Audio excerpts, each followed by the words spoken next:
Every single day, people around the world conduct billions of Google searches. Court will call 23 SA-12, People of the State of Colorado versus Gavin Seymour.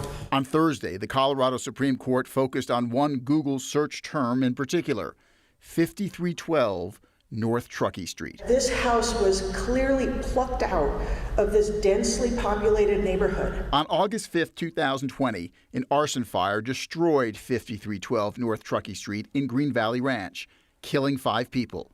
The case was cold for several months until detectives say Google helped solve it, based on the results of a warrant they served on Google looking for anybody who had searched the Truckee Street address.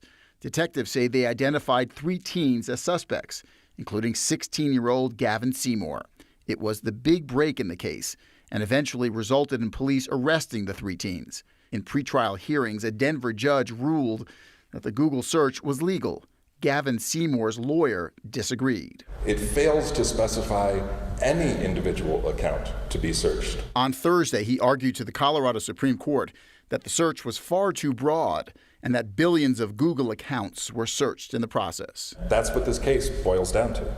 The absence of probable cause to search Mr. Seymour. Prosecutors told the judges a much different story. I think that the technology here is novel, but the search really isn't. And this was a very narrow request for a very specific set of accounts. This is not going to be an easy case for the Supreme Court to decide. 9 News legal analyst Scott Robinson says no matter what the justices decide, the case will have broad implications on future online searches and seizures. There are certainly substantial grounds on which to uphold the search and at least equally substantial grounds to set it aside.